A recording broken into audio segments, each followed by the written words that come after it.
ఓం మహాగణపతే నమః. జూలై మాసంలో ద్వాదశ రాశుల వారికి ఉన్నటువంటి రాశి ఫలితాలు చూద్దాము. ముందుగా మనకు ఈ జూలై మాసంలో ఉన్నటువంటి గ్రహస్థితిని కనుక గమనించినట్టయితే ఈ మాసంలో గురువు మనకు కర్కటక రాశిలో సంచారం చేస్తున్నాడు. అదేవిధంగా శుక్రుడు వచ్చేసి సింహరాశిలో ఈ మాసంలో దాదాపుగా శుక్ర సంచారం ఉంటుంది. ఇక రవి వచ్చేసి మిథున రాశిలో జూలై 16 వరకు సంచారం అనేది ఉంటుంది. ఆ తర్వాత మనకు రవి కర్కటక రాశిలో సంచారం చేస్తాడు.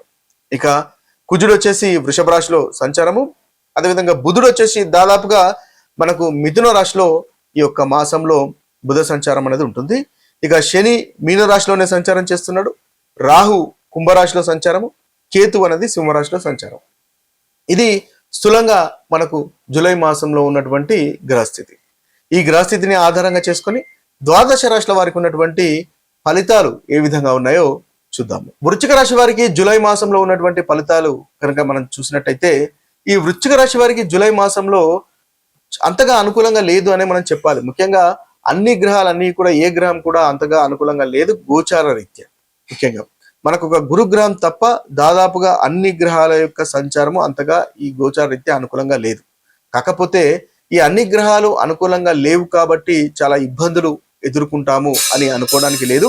మీ యొక్క జన్మ జాతకంలో గనక చక్కటి గ్రహస్థితి నడుస్తున్నట్టయితే, దశ అంతర్దశలు అనుకూలంగా ఉన్నట్టయితే మీకు అనుకూలమైనటువంటి ఫలితాలే అధికంగా అనుభవంలోకి వస్తాయి. అయితే జన్మ జాతకంలో కూడా అనుకూలత లేనట్టయితే మీకు కాస్త ప్రతికూలమైనటువంటి ఫలితాలు అధికంగా అనుభవంలోకి వస్తాయి అని గమనించండి. మీకు గురుగ్రహం యొక్క దాదాపుగా గురుగ్రహం యొక్క సంచారం అనేది అనుకూలంగా ఉంది కాబట్టి ఏదైనా ప్రతికూలమైనటువంటి ఫలితాలు అంతగా అనుభవంలోకి రాకుండా గురువు చూస్తాడు కాబట్టి అది కొంతవరకు మీకు ఉపశమనము కలగజేస్తుంది అని మనం చెప్పవచ్చు. అయితే ఈ గురుగ్రహం వల్ల 2వ అధిపతి 5వ అధిపతి అయినటువంటి గురువు 9వ స్థానంలో ఉండడం వల్ల అదృష్టం అనేది పెరుగుతుంది. 2వ అధిపతి కాబట్టి ధనలాభం పెరుగుతుంది. గురువుల యొక్క పెద్దల యొక్క బ్లెస్సింగ్స్ అనేవి ఉంటాయి, తద్వారా చక్కటి ఫలితాలు కలుగుతాయి. ఇన్వెస్ట్మెంట్స్ వల్ల కూడా లాభాలు అనేవి ఉంటాయి. సంతానానికి సంబంధించిన విషయాల్లో కూడా కాస్త అనుకూలత అనేది ఉంటుంది అని మనం చెప్పవచ్చు. అయితే మిగతా గ్రహాలు ఏది కూడా అంతగా అనుకూలంగా గోచార రీత్యా అనుకూలంగా మనకు కనిపించట్లేదు. అయితే ఏ విషయాల్లో జాగ్రత్త పడాలి అని కనుక చూసుకున్నట్టయితే ఉద్యోగంలో అపార్థాలు మిస్అండర్స్టాండింగ్స్ ఉండే అవకాశాలు ఉన్నాయి, ఆ విషయంలో జాగ్రత్త పడండి. అదేవిధంగా ఆరోగ్యంలో కూడా జాగ్రత్త అవసరము. తండ్రితో విభేదాలు ఉండే అవకాశాలు ఉన్నాయి, ఆ విషయంలో కూడా జాగ్రత్త అవసరము. అదృష్టము వచ్చినప్పటికీ కాస్త ఆలస్యం వచ్చే అవకాశాలు ఉన్నాయి కాబట్టి దానికి మీరు ముందుగా ప్రిపేర్ అయి ఉండడం అవసరము. భార్య భర్తల మధ్య గొడవలు మిస్అండర్స్టాండింగ్స్ ఉండే అవకాశాలు కనిపిస్తున్నాయి. భార్య భర్తల మధ్య గొడవలు కాస్త మిస్అండర్స్టాండింగ్స్ కనిపిస్తున్నాయి కాబట్టి ఆ విషయంలో కూడా జాగ్రత్తగా ఉండండి. మానసికంగా కాస్త ఒత్తిడి ఉండే అవకాశాలు ఉంటాయి. ఇంటిలో కూడా ఆ ప్రశాంతత వాతావరణం తగ్గిపోయేటటువంటి అవకాశాలు కూడా మనకు కనిపిస్తున్నాయి. ఈ విషయంలో కాస్త జాగ్రత్త పడండి. యోగా మెడిటేషన్ చేసుకోండి, ప్రతిరోజు దైవ ప్రార్థన చేసుకోండి, తద్వారా మంచి ఫలితాలు కలుగుతాయి.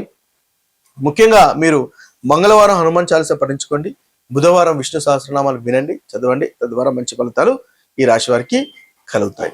ద్వాదశ రాశుల వారికి ఈ యొక్క పరిహారాలు కనుక మనం ఒకసారి గమనించినట్టయితే ముఖ్యంగా మేషరాశి వారికి రవి కుజుడు బుధుడు శని అంతగా అనుకూలంగా లేరు కాబట్టి వీరికి ప్రతి మంగళవారము హనుమాన్ చాలీసా పఠించండి, తద్వారా మేషరాశి వారికి చాలా చక్కగా ఉంటుంది. శనివారము నల్ల నువ్వుల దానము, అదేవిధంగా గణపతిని ఆరాధించడం వల్ల మనకు మేషరాశి వారికి ఈ మాసంలో చక్కటి అనుకూలమైనటువంటి ఫలితాలు కలుగుతాయి.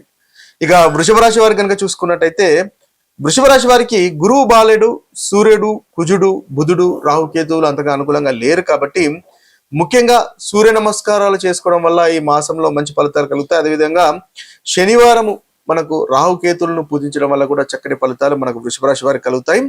అదేవిధంగా గణపతిని ఆరాధించడం వల్ల కూడా వృషభ రాశి వారికి మాసంలో అనుకూలమైనటువంటి ఫలితాలు కలుగుతాయి. ఇక మిథున రాశి వారి కనుక చూసినట్టయితే మిథున రాశి వారికి రవి కుజ బుధ శని రాహువులు అంతగా అనుకూలంగా లేరు కాబట్టి ఈ మిథున రాశి వారికి ముఖ్యంగా బుధవారము విష్ణు సహస్రనామాలు చదవడము లేదా వినడం వల్ల చక్కటి ఫలితాలు మనకు మిథున రాశి వారికి ఉంటాయి. అదేవిధంగా శనివారము హనుమంతుణ్ణి ఆరాధించడం వల్ల కూడా మిథున రాశి వారికి అనుకూలమైనటువంటి ఫలితాలు ఈ మాసంలో కలుగుతాయి. ఇక కర్కటక రాశి వారి కనుక చూసినట్టయితే కర్కటక రాశి వారికి రవి బుధ శని రాహుకేతులు అంతగా అనుకూలంగా లేరు, గురువు కూడా అంతగా అనుకూలంగా లేరు కాబట్టి ప్రతిరోజు సూర్య నమస్కారాలు చేయండి. శనివారము హనుమంతుని ఆరాధించండి, తద్వారా మంచి ఫలితాలు కలుగుతాయి. బుధవారం విష్ణు సహస్రనామాలు వినండి, చదవండి, తద్వారా కూడా చక్కటి ఫలితాలు మన కర్కటక రాశి వారికి కలుగుతాయి. ఇక సింహరాశి వారి యొక్క పరిహారాలు కనుక చూసినట్టయితే, సింహరాశి వారికి గురువు అంతగా అనుకూలంగా లేడు. రవి 17 తర్వాత నుంచి అనుకూలంగా లేడు. కుజ, శని, రాహు, కేతులు అంతగా అనుకూలంగా లేరు. కాబట్టి మంగళవారం హనుమంతుని ఆరాధించండి ఈ సింహరాశి వారు, తద్వారా మంచి ఫలితాలు మనకు కలుగుతాయి. రాహుకేతుల యొక్క పూజలు చేసుకున్నా కూడా చక్కటి ఫలితాలు ఈ మాసంలో ఈ రాశి వారికి, మనకి సింహరాశి వారికి పరిహారంగా పనికి వస్తుంది. ఇక కన్యారాశి వారికి కనుక చూసినట్టయితే, కన్యారాశి వారికి చాలా చక్కటి ఫలితాలు అధికంగా ఉన్నాయి. ముఖ్యంగా 3 గ్రహాలు అనుకూలంగా లేవు. కుజ, శని, కేతుల యొక్క సంచారం అంతగా అనుకూలంగా లేదు. కాబట్టి మంగళవారం హనుమంతుని ఆరాధించండి, తద్వారా మంచి ఫలితాలు కలుగుతాయి. కోపాన్ని నియంత్రించుకోండి. శనివారము శనీశ్వరుని ఆరాధించడం వల్ల కూడా చక్కటి ఫలితాలు మనకి ఈ కన్యారాశి వారికి ఈ యొక్క మాసంలో కలుగుతాయి. ఇక తులారాశి వారి కనుక చూసుకున్నట్లయితే, తులారాశి వారికి గురువు, సూర్యుడు, కుజుడు, బుధుడు, రాహు ఈ యొక్క గ్రహాలు అనుకూలంగా లేరు. కాబట్టి తులారాశి వారికి ముఖ్యంగా బుధవారం విష్ణు సహస్రనామం వినండి, చదవండి, తద్వారా మంచి ఫలితాలు ఈ రాశి వారికి కలుగుతాయని మనం చెప్పవచ్చు. ఇక వృశ్చిక రాశి వారికి కనుక చూసుకున్నట్టయితే, ఈ వృశ్చిక రాశి వారికి శుక్రుడు, రవి, కుజుడు, బుధ, శని, రాహు, కేతువులు అంతగా అనుకూలంగా లేరు. కాబట్టి వృశ్చిక రాశి వారు శుక్రవారం లక్ష్మీదేవిని ఆరాధించండి, తద్వారా మంచి ఫలితాలు కలుగుతాయి. అదేవిధంగా శనివారం హనుమాన్ చాలీసా పఠించండి, తద్వారా మనకు వృశ్చిక రాశి వారికి అనుకూలంగా ఉంటుంది. ఇక ధనుసు రాశి వారి యొక్క పరిహారం చూసినట్టయితే, ధనుసు రాశి వారికి ముఖ్యంగా రవి, బుధ, శని, కేతువులు అంతగా అనుకూలంగా లేరు. కాబట్టి బుధవారము విష్ణు సహస్రనామాలు పఠించడము, అదేవిధంగా వీరికి చూసినట్లయితే శనివారము హనుమాన్ చాలీసా పఠించడం వల్ల ధనుసు రాశి వారికి చక్కటి ఫలితాలు కలుగుతాయి.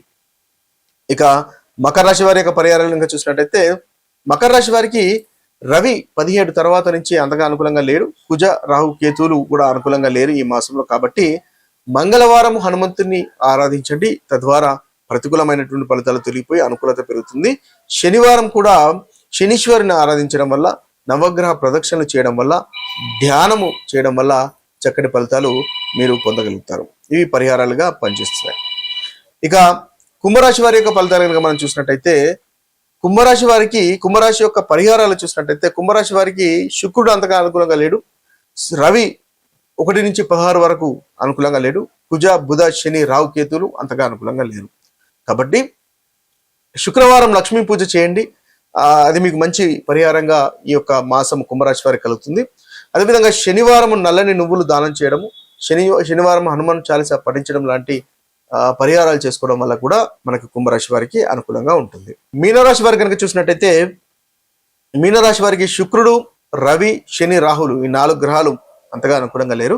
కాబట్టి శుక్రవారం లక్ష్మీదేవిని పూజించండి. అదేవిధంగా శనివారం కూడా హనుమాన్ చాలీసా పఠించడం వల్ల మనకు మీనరాశి వారికి చక్కటి పరిహారంగా ఉపయోగపడుతుంది.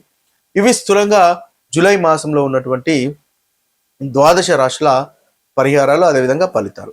అయితే రాశి ఫలితాలు మీకు ఏదైతే అనుకూలమైనటువంటి ఫలితాలు అంతగా అనుభవంలోకి రావట్లేదు అని కనుక మీరు భావించినట్టయితే, మీ యొక్క జన్మ జాతకంలో దశ అంతర్దశలు అనుకూలంగా లేవు అని గమనించాలి. అదేవిధంగా మనం ప్రతికూలమైనటువంటి ఫలితాలు చెప్పుకున్నా అవి మీకు అనుభవంలోకి రానట్టయితే, మీ యొక్క జన్మ జాతకంలో ఏదైతే దశ అంతర్దశలు నడుస్తున్నాయో అవి చక్కటి అనుకూలత ఉన్నాయని మనం గమనించాలి. కాబట్టి ఒకవేళ మీకు అంతగా అనుకూలమైనటువంటి ఫలితాలు కలగట్లేదు, కష్టాలు, బాధలు అధికంగా కనిపిస్తున్నాయి అని అనుకున్నప్పుడు, జన్మ జాతకంలో ఏదైతే దశ అంతర్దశలు, గ్రహస్థితి ఏ విధంగా ఉందో తెలుసుకొని దానికి తగినటువంటి పరిహారాలు చేసుకోవడం వల్ల చక్కటి ఫలితాలు కలుగుతాయి. తద్వారా మీరు అనుకున్నటువంటి పనులు నెరవేర్చుకోగలుగుతారు, ప్రతికూలత కూడా తొలగించుకోగలుగుతారు. ఇవి స్థూలంగా ఈ మాసంలో ఉన్నటువంటి ఫలితాలు. మరొక వీడియోలో మరొక రాశి ఫలితాలతో కలుద్దాము. అంతవరకు సెలవు. సర్వే జన సుజనో భవంతు, సర్వే సుజన సుఖినో భవంతు. నమస్తే.